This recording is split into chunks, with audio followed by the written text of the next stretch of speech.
Welcome back to the channel Commerce Heroes Classes and this is part 4 of the video. Let's continue with the topic that is goodwill. अब goodwill के अंदर हम एक topic सीखने वाले हैं that is weighted average profit method. अब ये वाला प्रॉफिट मेथड काफ़ी ज़्यादा सिंपल है, इसके अंदर ज़्यादा कुछ सीखने को नहीं है.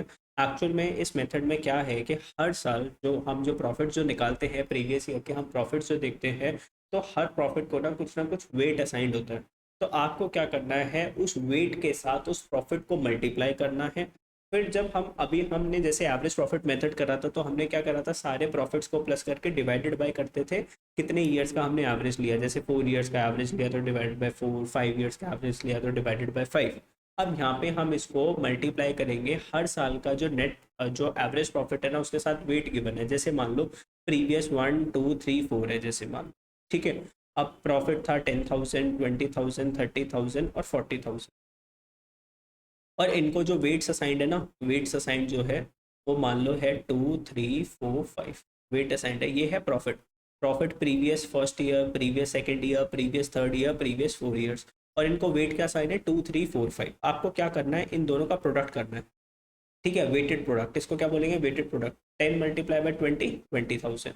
31 है 60,000. ये हो गया 1,20,000. और 5 मल्टीप्लाई बाई 40 कितना हो गया, 2 लाख. इन सबको प्लस कर लो, इन सबको प्लस कर लो. जो भी आपकी वैल्यू आएगी, अब उसको डिवाइडेड बाय 4 मत करना कि सर 4 साल के प्रॉफिट है डिवाइडेड बाय 4 करेंगे. उसको हम डिवाइड करेंगे वेट के टोटल से. किससे डिवाइड करेंगे, वेट के टोटल से. 3 + 2 5 + 4 9 + 5 14. उसको डिवाइडेड बाय किससे करेंगे, वेट के टोटल से, दैट इज 14. तो यहाँ पे देखो वेटेड एवरेज प्रॉफिट कैसे निकलेगा, total of the weighted profit divided by total of weight. अब एक क्वेश्चन करवा देता हूँ. जैसे मान लो illustration number 8, profit of the firm for last 5 years worth. 5 सालों का क्या गिवन है, आपको प्रॉफिट्स गिवन है. आप लोगों ने 5 साल का प्रॉफिट्स लिखा. Calculate value of goodwill on the basis of 3 years purchase of the weighted average profit. देखो क्वेश्चन में क्या लिखा है, गुडविल निकालनी है 3 ईयर परचेज, तो मल्टीप्लाई बाय 3 तो करना है. लेकिन एवरेज प्रॉफिट नहीं लिखा, अब लिखा है weighted average profit after assigning weight. Weight कितना साइन करना है, 1, 2, 3, 4, 5 रिस्पेक्टिवली. रिस्पेक्टिवली मतलब सीक्वेंस वाइज 1, 2, 3, 4, 5. अब इसको मल्टीप्लाई करो. 40 multiply by 1, 40,000. 40 multiply by 2, 96. 60 multiply by 3, 1,80,000. 50 multiply by 4, 2 lakh. 36 multiply by 5, 1,80,000. इनका टोटल कर दो. अब इस टोटल को डिवाइडेड बाय 5 नहीं करना, डिवाइडेड बाय वेट का टोटल. तो इन सब के वेट का टोटल ले लो. 15 डिवाइडेड बाय 15 कर दिया, कितना आ गया अपना वेटेड एवरेज प्रॉफिट 46,400. मल्टीप्लाई किससे करना था, 3 ईयर से. तो गुडविल क्या आएगी, वेटेड एवरेज प्रॉफिट जो कि निकल के आया 64,400 मल्टीप्लाई बाय 3 ईयर्स, तो 1,39,200 की आपकी क्या आ गई, गुडविल आ गई. अब दोस्तों स्टार्ट करते हैं with the topic, another topic. ये इंपॉर्टेंट टॉपिक है, इससे भी काफ़ी ज़्यादा क्वेश्चंस देखने को मिलते हैं. Super profit method. Super profit method. Super profit method का अगर मैं सीधी सी बात बोलूँ, मान लो आपके पास, अगर मैं आपको एग्जांपल दूँ, मान लो आपके पास है 10,000 रुपये. अगर आप 10,000 रुपये एक कंपनी ए में इन्वेस्ट करोगे और कंपनी बी में इन्वेस्ट करने का मैं आपको ऑप्शन देता हूँ. कंपनी ए में इन्वेस्ट करोगे तो आप कमाओगे लेट सपोज 10%. बोले तो कितना कमाया, 1,000 रुपये. 10,000 रुपये इन्वेस्ट करके 10% कमाया, तो 10,000 का 10% कितना होता है, 1,000 रुपये. और कंपनी बी में कमाया 20%. कंपनी बी में कमाया कितना, 20%. तो कितना कमाया, 10,000 रुपये लगा के 2,000 रुपये.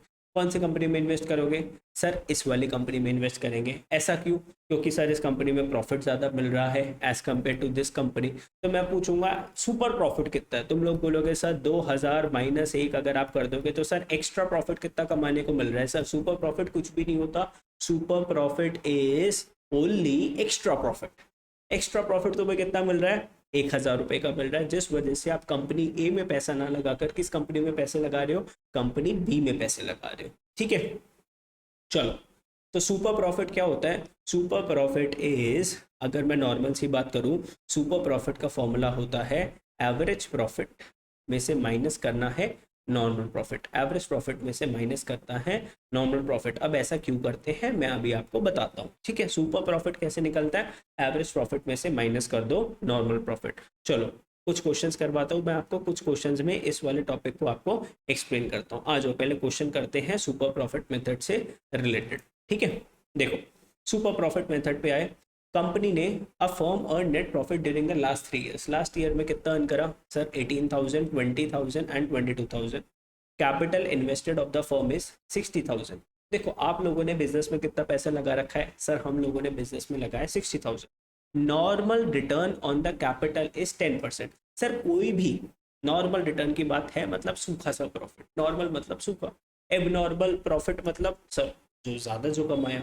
नॉर्मल रिटर्न मतलब नॉर्मली कोई भी अगर अपने बिजनेस में 60,000 लगाता है हमारी इंडस्ट्री के अंदर, तो वो 10% तो कमाता ही कमाता है। मतलब अगर किसी बंदे ने 60,000 रुपये लगाया बिजनेस में, तो 10% के हिसाब से कोई भी बंदा पढ़ा लिखा कैसा भी कोई भी बंदा, चाहे पढ़ा है चाहे लिखा है चाहे एजुकेटेड है और वेदर नॉन एजुकेटेड, वो कितने पैसे कमा लेगा? 6,000। ये क्या है आपका नॉर्मल प्रॉफिट। ये क्या है नॉर्मल प्रॉफिट। तो capital investment of the firm is 60,000 रुपये लगा के normal return on the capital, capital पे आप कितना कमा सकते हो? 10%। तो 60,000 का 10% मतलब नॉर्मल प्रॉफिट आपका कितना है बिजनेस का? 6,000 रुपये। कि कोई भी कंपनी कितने पैसे कमा लेगी? 6,000 रुपये। लेकिन आपकी कंपनी कितना कमाती है? एवरेज प्रॉफिट निकालो सर। 18,000 प्लस 20,000 प्लस 22,000, कितना आया टोटल? उसको डिवाइडेड बाय किससे कर दोगे? 3 से।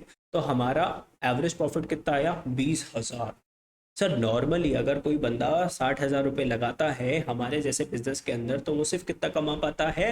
6,000। लेकिन हमारी कंपनी कितना कमा के देगी आपको? 20,000। तो हमारी कंपनी दूसरी कंपनी से तुम्हें सुपर प्रॉफिट कितना कमा के दे रही है? तो हमारी कंपनी तुम्हें सुपर प्रॉफिट कितना कमा के दे रही है सर जी? 14,000। भाई माइंडसेट को समझो। हमें गुडविल निकालनी है। गुडविल का मतलब अर्निंग ज़्यादा कर रही है आपकी कंपनी। बाकी सारी कंपनीज, कंपटीशन वाली कंपनीज, बाकी सारी कंपनीज कितना कर रही है? 6,000। हमारी कंपनी की गुडविल अच्छी है, तो हम 60,000 रुपये लगा के ही कितने पैसे कमा रहे हैं? 20,000 रुपये। तो सामने वालों से हम एक्स्ट्रा कितना कमा रहे हैं? भाई हम 20,000 कमा रहे हैं, सामने वाला सिर्फ 6,000 कमा रहा है, हम एक्स्ट्रा कितना कमा रहे हैं? 14,000। तो मैं आप लोगों की मान लो कंपनी परचेज करने के लिए आया, तो आपकी कंपनी एक्स्ट्रा कितना कमा के दे रही है? 14,000 कमा के दे रही है। मैंने आपको उसके कितने पैसे दे दिए? देखो क्वेश्चन में क्या लिखा है? Calculate value of goodwill on the basis of 3 year purchase. 3 year purchase multiply by 3 करेंगे ऑफ एवरेज सुपर प्रॉफिट। तो सुपर प्रॉफिट का 3 गुना करना है, तो सुपर प्रॉफिट कितना है? 14 मल्टीप्लाई बाय 3, 42,000। देखो माइंड सेट क्या है? बाकी सारी कंपनीज 60,000 रुपये लगा के सिर्फ 6,000 कमा के दे रही है, लेकिन मेरी कंपनी 60,000 रुपये लगा के 20,000 कमा के दे रही है, जो कि बाकी कंपनी से सुपर एक्स्ट्रा कितना है? सुपर प्रॉफिट मतलब एक्स्ट्रा प्रॉफिट। एक्स्ट्रा प्रॉफिट कितना है? 14,000। तो गुडविल कितना निकल के आएगा? सुपर प्रॉफिट इंटू में number of year purchase, 14,000 into में 3, that is 42,000। As simple as that. Complicated क्यों करना है? समझ में आ गया ना? चलो आगे नेक्स्ट क्वेश्चन की तरफ प्रोसीड करते हैं। अब देखो क्वेश्चन आ गया, इसके अंदर कुछ एडजस्टमेंट्स है, उस एडजस्टमेंट्स को, वैसे काफ़ी सिंपल है ये वाला, तो आप लोग सॉल्व कर लोगे। मैं एक नेक्स्ट क्वेश्चन करवाता हूँ, कुछ अच्छा सा क्वेश्चन आप लोगों को करवाता हूँ। उससे पहले मैं आपको एक कॉन्सेप्ट समझाना चाहूँगा, और वो कॉन्सेप्ट होगा कैपिटल एम्प्लॉयड का। आ जाओ, पहले आपको एक कॉन्सेप्ट समझाता हूँ, फिर हम बाकी सारे क्वेश्चन को अटेम्प्ट कर पाएंगे। कैपिटल एम्प्लॉयड, ठीक है? कैपिटल एम्प्लॉयड, ध्यान से समझना इस वाले कॉन्सेप्ट को, कैपिटल एम्प्लॉयड। अब देखो एक बात बताओ, आप लोगों ने बचपन में बनानी सीखी बैलेंस शीट क्लास 11th के अंदर। आप लोग यहाँ पे लिखते थे लाइबिलिटीज लिखते थे और यहाँ पर लिखते थे एसेट्स, और हमेशा आपको क्या होता था? ये दोनों साइड क्या करेगी? मैच करेगी। आपने अकाउंटिंग इक्वेशन भी सीखी थी, asset is equals to capital plus liabilities.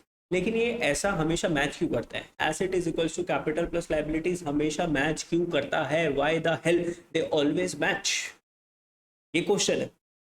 Video को पॉज करो, पहले दिमाग लगाओ कि सर एसेट्स और कैपिटल प्लस लाइबिलिटीज हमेशा मैच क्यों करते हैं। अब एक बात बताओ, आपने कंपनी में जो भी एसेट्स परचेज कर रखी है, मान लो बिल्डिंग परचेज कर रखी है, प्लांट एंड मशीनरी परचेज कर रखी है, मान लो बिल्डिंग है 5 लाख की, प्लांट एंड मशीनरी है 5 लाख की। सिंपलिसिटी के लिए एक छोटी सी बैलेंस शीट मैं आपके लिए बना देता हूँ। सर कैपिटल बोले तो सर पैसा जो कि हमने सामने वाले से ले रखा है, सर कैपिटल लाइबिलिटी के अंदर कैपिटल भी आती है, जो हमारा खुद का पैसा है जो हमने बिजनेस में लगा रखा है। और बिजनेस की बैलेंस शीट बिजनेस की है, तो बिजनेस को वो पैसा वापस करना है, इसलिए कैपिटल किस में आती है? लाइबिलिटी साइड, क्योंकि ये बिजनेस की लाइबिलिटी है कि हमारा पैसा बिजनेस हमें वापस करेगा। तो इसलिए कैपिटल किस में आती है? लाइबिलिटी साइड पे। सर हो सकता है हमने कुछ बैंक लोन वगैरह ले रखा है, या पब्लिक वगैरह से कुछ पैसे ले रखे हैं, पब्लिक डिपॉजिट्स वगैरह है, कुछ पैसे ले रखे हैं। अब एक बात बताओ, बिजनेस के अंदर हम जो भी एसेट्स परचेज करके लाए, हमने बिल्डिंग ली, प्लांट एंड मशीनरी ली, या तो हम अपने पैसे से लाएंगे बोले तो कैपिटल, या फिर हमने बैंक वालों से लोन लिया होगा या पब्लिक से पैसे लिया होगा। तो मतलब जो भी हमने बिजनेस में पैसा जो लगाया, उससे हमारे पास कोई ना कोई एसेट बन रखी होगी ना। समझ रहे हो मेरी बात? नहीं समझ रहे? मतलब बिजनेस में जो भी आपने पैसे लगाए हैं उसके बराबर की हमें क्या दिखनी चाहिए, एसेट्स दिखनी चाहिए। तो कैपिटल एम्प्लॉयड की मैं बात करूं, कैपिटल एम्प्लॉयड मतलब बिजनेस में पैसा लगाना, तो कैपिटल एम्प्लॉयड के दो फॉर्मूले होते हैं। कैपिटल एम्प्लॉयड के दो फॉर्मूले हैं, मतलब टू वेज से आप क्या निकाल सकते हो बिजनेस की कैपिटल एम्प्लॉयड के एक्चुअल में बिजनेस में कितना पैसा लग रखा है। एक अप्रोच होती है एसेट साइड से, जो निकलती है एसेट साइड से, एक अप्रोच होती है लाइबिलिटी साइड से, वो निकलती है लाइबिलिटी साइड से। तो देखो कैपिटल एम्प्लॉयड मतलब बिजनेस में कितना पैसा लगा हुआ है, वो लाइबिलिटी साइड से भी निकल सकता है, एसेट साइड से भी निकल सकता है। एसेट साइड से कैसे निकलेगा सर, सारी की सारी एसेट्स को प्लस कर दो, माइनस कर दो आउटसाइड लाइबिलिटीज, सारी एसेट्स को प्लस कर दो, उसमें से माइनस कर दो बाहर वालों की liabilities.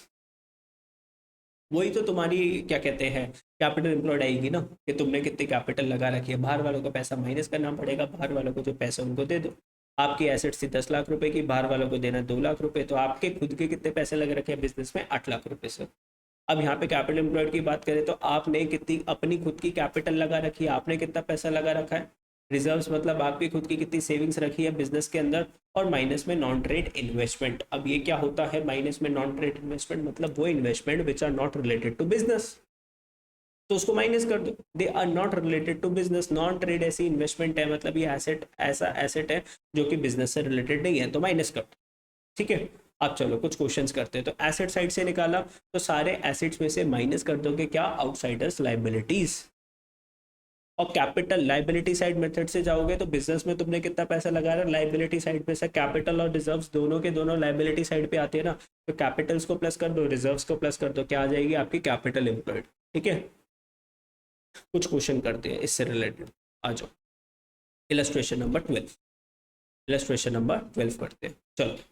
Average profit earn by the firm is 75,000 which includes under valuation of stock of 5,000। अब देखो अंडर वैल्यूएशन का नहीं बता रखा कि सर ये क्लोजिंग स्टॉक है कि ओपनिंग स्टॉक, कुछ मेंशन नहीं है, क्योंकि सर अगर ओपनिंग स्टॉक होगा तो कुछ और करना पड़ेगा, क्लोजिंग स्टॉक होगा तो कुछ और करना पड़ेगा। तो सर सबसे पहले बताओ हम इसको माने क्या, इसको आपको हमेशा एज्यूम करना पड़ता है क्लोजिंग स्टॉक। क्या एज्यूम करना है आपको, इसको हमेशा क्लोजिंग स्टॉक।